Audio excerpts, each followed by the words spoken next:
Shalom saudara-saudara yang terkasih di dalam Tuhan. Selamat bertemu kembali di dalam cara renungan firman melalui channel kita yang kita cintai, Sema Adonai dan Sola Scriptura Ministry. Pada pagi hari ini kita akan melanjutkan topik pembahasan kita pada yang lalu, yaitu peranan Roh Kudus dalam kehidupan orang percaya menurut Roma pasal 8 ayat 1 sampai 27. Mari kita tunduk kepala dan kita berdoa.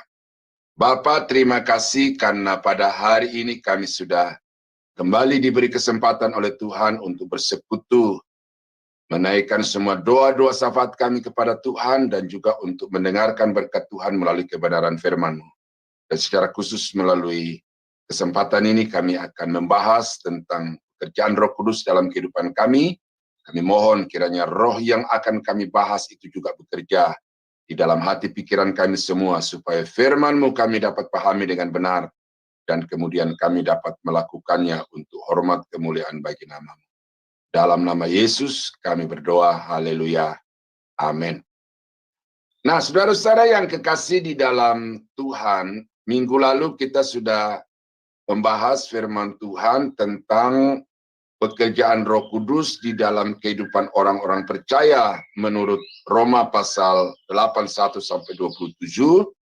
Yang pertama adalah membebaskan dari hukuman kekal. Kemudian yang kedua adalah menghidupkan kembali kerohanian kita atau relasi kita dengan Tuhan. Dan yang ketiga menuntun kita kepada hal-hal yang bersifat rohani, menerangi pikiran kita untuk mengerti kehendak Tuhan.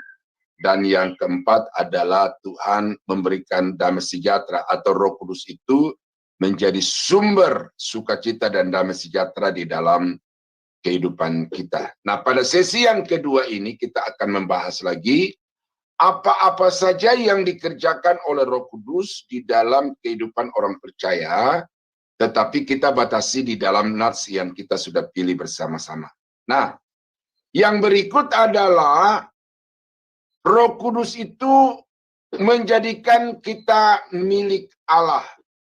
Di dalam ayat yang ke-9 dikatakan, tetapi kamu tidak hidup dalam daging, melainkan dalam roh, jika memang roh Allah diam di dalam kamu.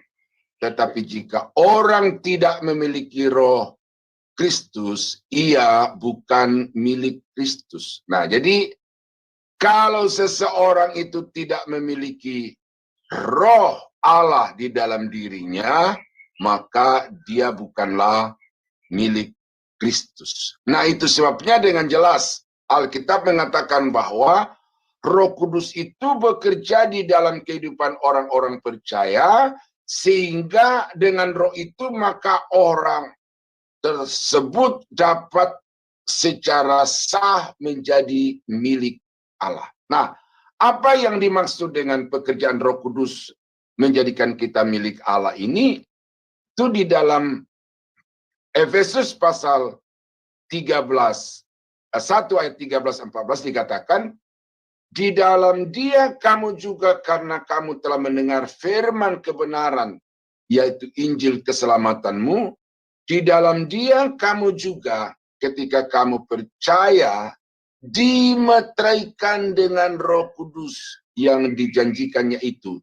Dan Roh Kudus itu adalah jaminan bagian kita sampai kita memperoleh seluruhnya, yaitu penebusan yang menjadikan kita milik Allah untuk memuji kemuliaannya. Nah, jadi Paulus di sini mengatakan bahwa Roh Kudus itu diberikan Tuhan di dalam kehidupan orang-orang yang percaya kepada pemberitaan Injil keselamatan itu, dan roh itu bukan saja meyakinkan kemudian orang itu percaya dan bertobat, tetapi di dalam surat ini Paulus mengatakan roh itu berfungsi sebagai materai, mensahkan pembalikan nama yang tadinya saudara itu adalah milik iblis, milik dunia, dikuasai dosa, tetapi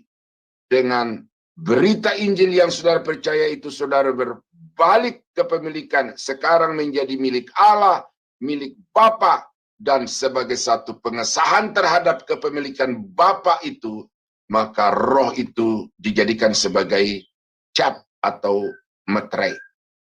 Nah, jadi saudara-saudara, orang-orang yang menjadi milik Allah itu tidak bisa tidak di dalam dirinya harus ada roh Allah. Kalau seseorang tidak memiliki roh Kristus, ia bukan milik Kristus. Kalau seseorang tidak memiliki roh Allah, ia bukan milik Allah. Nah, ini secara doktrin. Pneumatologi, saudara-saudara, ini mengajarkan kepada saudara dan saya bahwa seorang yang sudah sungguh-sungguh percaya kepada Allah, lahir baru, kemudian menerima Yesus sebagai Tuhan dan Juru Selamat, pada saat yang bersamaan juga dia dipenuhi dan didiami oleh Roh Kudus, karena Roh Kudus itu yang mensahkan orang itu sebagai milik Allah. Nah, jadi ada pengajaran yang mengatakan bahwa orang percaya dulu, sesudah itu dibaptis, lalu sesudah itu dipenuhi Roh Kudus. Itu ajaran yang ngaco, ya, karena justru kita dapat menjadi milik Allah itu karena roh Allah yang memeteraikan kita, karena roh Allah yang menjamin kita di dalam ayat yang ke-14 tadi itu.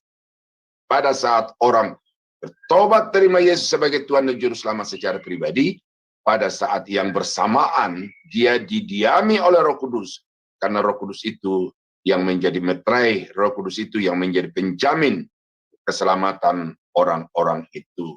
Nah, di dalam 2 Korintus pasal 1 ayat yang ke-21 dan 22 dikatakan, sebab dia yang telah meneguhkan kami bersama-sama dengan kamu di dalam Kristus adalah Allah yang telah mengurapi. Adalah Allah yang telah memeteraikan tanda miliknya atas kita dan yang memberikan Roh Kudus di dalam hati kita sebagai jaminan dari semua yang telah disediakan untuk kita. Nah, jadi saudara-saudara, Roh Kudus di sini menjamin kepemilikan Allah atas hidup saudara. Bahwa Roh Allah yang tinggal di dalam kehidupan orang-orang percaya itu adalah satu bukti bahwa orang itu sungguh menjadi milik Allah. Nah, ini yang jauh lebih hakiki daripada karunia-karunia, saudara. Banyak orang Kristen yang begitu antusias untuk mengejar karunia-karunia, minta diajari oleh pendeta-pendeta tertentu. Padahal Alkitab mengatakan bahwa karunia itu adalah pemberian dari Roh Kudus kepada siapa yang dia kehendaki. Tetapi yang paling penting itu bukan karunianya, tetapi pribadi Roh Kudus itu yang harus tinggal di dalam kehidupan saudara dan saya, supaya dengan itu saudara dapat menjadi milik Allah selama-lamanya. Nah, yang berikut adalah Roh Kudus membangkitkan tubuh kita dari kubur. Ini ajaran Alkitab bahwa kebangkitan orang mati itu adalah sesuatu yang pasti, tidak bisa tidak. Dan di dalam Roma pasal 8, ya, saya bacakan lagi ya. Roma pasal 8 ayat yang ke-11 dikatakan, dan jika roh Dia yang telah membangkitkan Yesus dari antara orang mati diam di dalam kamu, ya, yang telah membangkitkan Yesus dari antara orang mati diam di dalam kamu, maka Ia yang telah membangkitkan Kristus Yesus dari antara orang mati akan membangkitkan juga tubuhmu yang fana itu oleh rohnya yang diam di dalam kamu. Jadi Roh Kudus itu bekerja bukan hanya di awal ketika kita memulai hubungan kita dengan Tuhan, tetapi bahkan ketika kita sudah mati secara jasmani pun Roh Kudus itu masih akan tetap berkarya di dalam kehidupan saudara dan saya, dan karyanya itu akan diwujudkan dengan membangkitkan tubuh dari kematian. Nah, Kristus bangkit dari antara orang mati itu karena pekerjaan Bapa. Kristus bangkit dari antara orang mati itu karena pekerjaan Kristus itu sendiri. Ya, ini namanya kata kerja medial. Ya, kalau di dalam bahasa Yunani itu. Jadi kata kerja yang mengenakan kepada diri sendiri. Ya, kata kerja refleksif pronoun di dalam bahasa Inggris. Pekerjaan yang dikenakan pada diri sendiri. Dan itu dilakukan oleh Yesus ketika dia membangkitkan dirinya dari antara orang mati. Dan yang ketiga kita lihat bahwa kebangkitan Yesus dari adalah karena pekerjaan Roh Kudus. Nah, jadi saudara, kita melihat orang-orang yang percaya kepada Yesus yang sungguh-sungguh telah didiami oleh Roh Kudus itu karena pada waktunya nanti dia akan dibangkitkan oleh Roh Kudus dari antara orang mati, kemudian akan menyongsong Tuhan dari surga datang di awan-awan untuk menjemput gerejanya. Dan di sana kemudian Alkitab berkata, kita akan bersama-sama dengan Tuhan selama-lamanya. Nah, jadi saudara-saudara kekasih dalam Tuhan, ini perlu saudara pahami bahwa orang-orang yang sudah dipenuhi dengan Roh Kudus itu, maka memang dia akan mati secara jasmani, tetapi rohnya akan hidup secara terus-menerus di hadapan Tuhan, dan kemudian pada waktunya nanti, tubuhnya yang sudah mati, yang dari debu kembali kepada debu, dari tanah kembali kepada tanah itu akan dibangkitkan lagi oleh Roh Kudus menjadi sebuah sosok atau menjadi seorang yang hidup kembali dalam tubuh kemuliaan yang dengan itu dia akan berkenan kepada Tuhan selama-lamanya. Saya bacakan di dalam Roma pasal 1 ayat yang ke-2 sampai 4 ya. Injil itu telah dijanjikannya sebelumnya dengan perantaraan nabi-nabinya dalam kitab-kitab suci tentang anaknya yang menurut daging diperanakkan dari keturunan Daud dan menurut roh dikuduskan, dinyatakan oleh kebangkitannya dari antara orang mati bahwa ia adalah anak Allah yang berkuasa, Yesus Kristus. Jadi kita melihat di situ bahwa Roh Kudus itu berperan secara langsung untuk membangkitkan Yesus dari kebangkitan dari antara orang mati. Jadi jelas-jelas di sini pekerjaan Roh Kudus itu begitu luar biasa di dalam iman Kristen dan juga khusus di dalam kehidupan orang-orang percaya, karena Roh Kudus itu akan membangkitkan kembali orang-orang yang sudah bertahun-tahun bahkan sudah berabad-abad di dalam kuburan itu, oleh karena orang itu semasa hidupnya percaya kepada Allah dan menerima Roh Kudus tinggal di dalam hidupnya. Nah, karena itu saudara, selama kita hidup ini, ya, bagi orang Kristen tidak ada pilihan lain selain saudara membuka hati untuk menerima Yesus sebagai Tuhan dan Juru Selamat, untuk juga didiami oleh Roh Kudus. Karena kalau Roh Kudus itu sudah tinggal dan diam di dalam hidup saudara, maka walau saudara akan mati, tetapi pada akhirnya saudara akan dibangkitkan kembali untuk tinggal bersama-sama dengan Tuhan sampai selama-lamanya. Nah, apa yang selanjutnya dikerjakan Roh Kudus di dalam kehidupan orang-orang percaya menurut Roma pasal 8 adalah ayat yang ke-13. Sebab jika kamu hidup menurut daging, kamu akan mati. Tetapi jika kamu hidup oleh roh, bahasanya harus dibaca begitu ya. Tapi jika oleh roh, kamu mematikan perbuatan-perbuatan tubuhmu, kamu akan hidup. Nah, jadi kita melihat di sini bahwa Roh Kudus itu diberikan oleh Tuhan kepada orang-orang percaya supaya dia hidup oleh roh. Hidupnya dikendalikan oleh roh. Dan dengan hidup yang dikendalikan oleh roh itu, maka dia akan memiliki kuasa di dalam dirinya, yang dengan kuasa itu maka dia akan mematikan semua keinginan daging dan membuat kuasa daging itu sama sekali tidak berdaya. Perhatikan gambar ini, saudara, bagaimana iblis itu akan selalu menggoda, ya, akan selalu menawarkan tawaran-tawaran, ya, dan orang-orang Kristen yang tidak ada kuasa di dalam dirinya, tidak ada roh di dalam dirinya, orang itu akan dipecundangi oleh iblis. Oleh karena apa?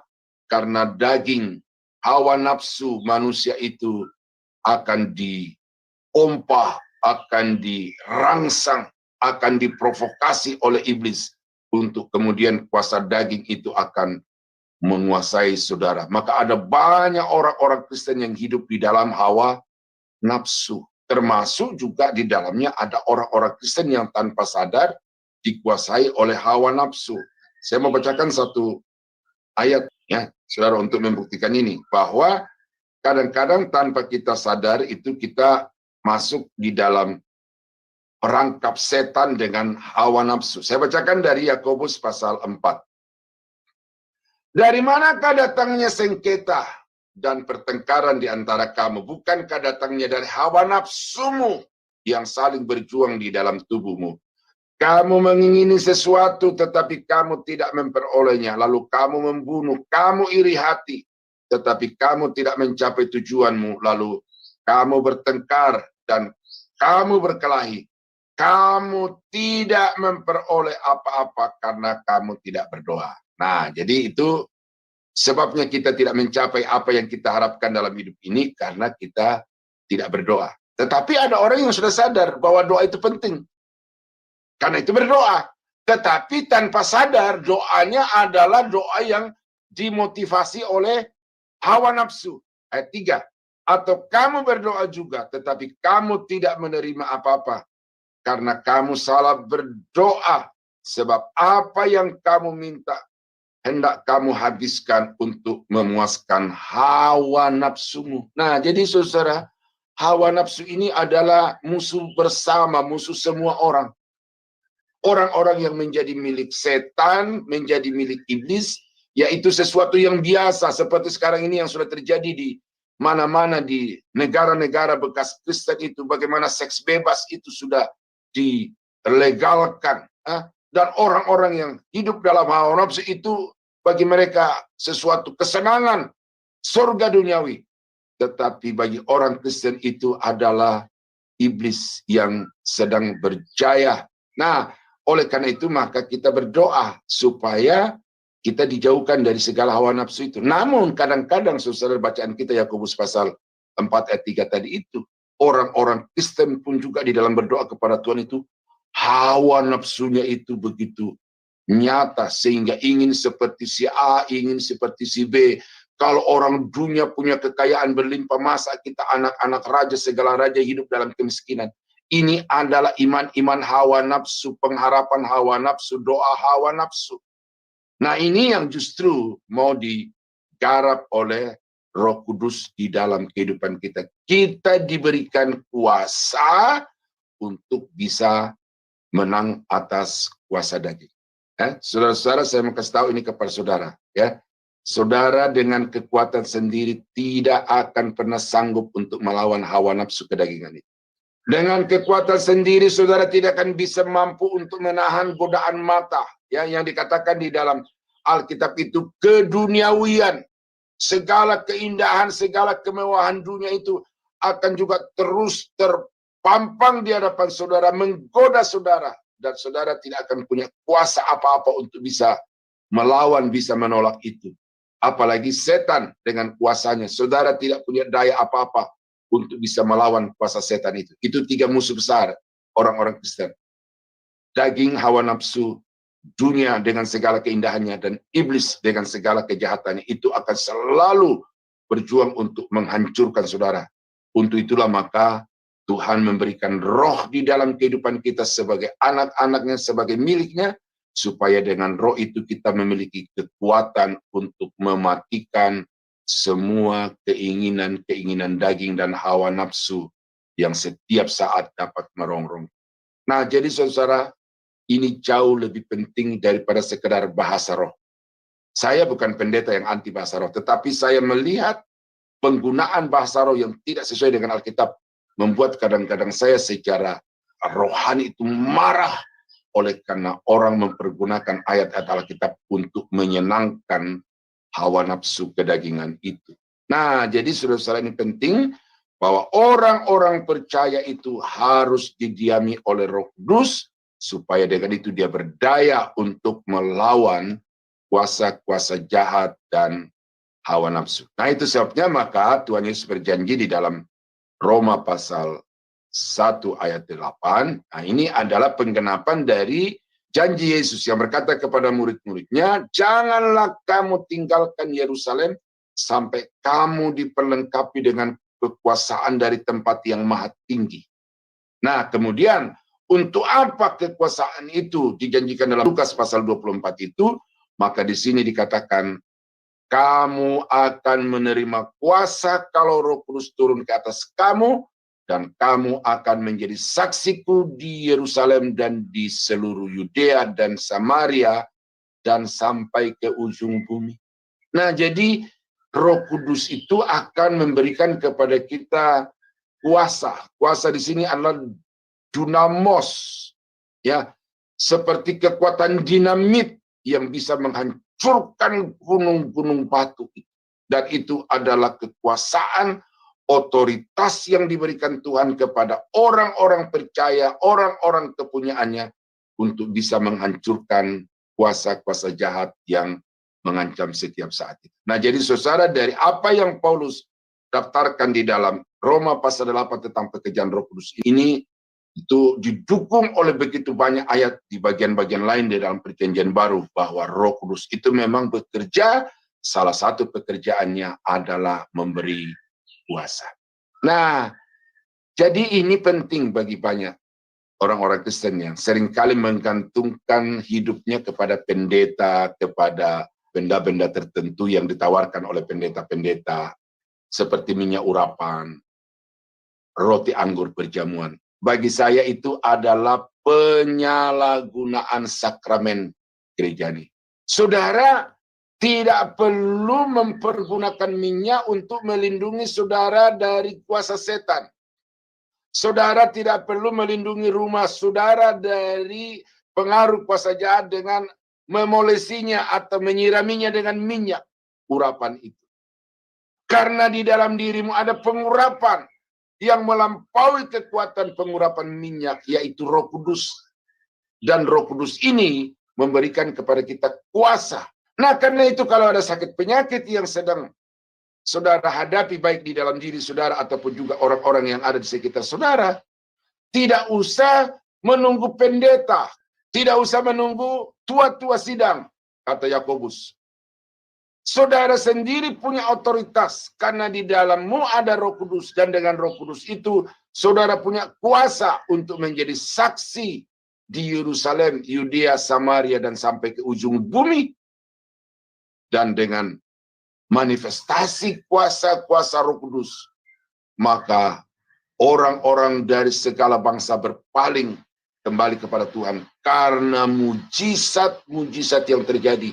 Bukan karena rasul, bukan karena pengkhotbah, tetapi karena ada Roh Kudus yang mendinamisir pelayanan orang-orang itu sehingga begitu efektif, luar biasa. Nah, jadi saudara yang seringkali menghadapi pelayanan-pelayanan okultisme atau menghadapi orang-orang yang mau menghantam saudara dengan kejahatan-kejahatan yang okultisme itu, jangan takut, jangan gentar, jangan khawatir. Di dalam dirimu ada Roh Kudus, dan Roh Kudus itu akan membuat saudara bisa berkemenangan atas semua kuasa-kuasa jahat. Nah, jadi saudara-saudara yang kekasih di dalam Tuhan, ini pekerjaan Roh Kudus selanjutnya dari Roma pasal 8 ayat 1 sampai 27 itu, yaitu menjadikan saudara sebagai milik Kristus. Yang kedua, menjadi jaminan kebangkitan tubuh dari antara orang mati. Dan yang ketiga, memberikan kepada saudara kuasa untuk melawan semua roh-roh jahat, hawa nafsu kedagingan di dalam hidup ini. Jadi karena itu, terima Roh Kudus dan biarkan Roh Kudus itu berkarya secara dinamis di dalam hidup saudara, supaya apa masalah, apa persoalan yang saudara hadapi, saudara akan keluar sebagai pemenang karena Roh Kudus yang memampukan saudara. Kiranya Tuhan menolong. Mari kita tunduk kepala, kita doa. Bapa, terima kasih untuk Roh Kudus yang Tuhan sudah utus ke dalam dunia ini, bahkan yang Tuhan sudah biarkan untuk tinggal di dalam hati kami semua. Karena itu Bapa, kiranya Roh Kudus ini senantiasa aktif di dalam kehidupan kami, dan dengan demikian semua persoalan-persoalan yang kami hadapi akan kami dapat lewati, atasi, bahkan kemudian kami akan memperoleh kemenangan. Terima kasih Bapa, kiranya firman-Mu ini dapat senantiasa mendengung di dalam hati kehidupan kami dimanapun kami berada, supaya kami senantiasa menjalin hubungan yang harmonis dengan Roh Kudus. Kami berdoa mengucap syukur berterima kasih dalam nama Yesus. Haleluya. Amin.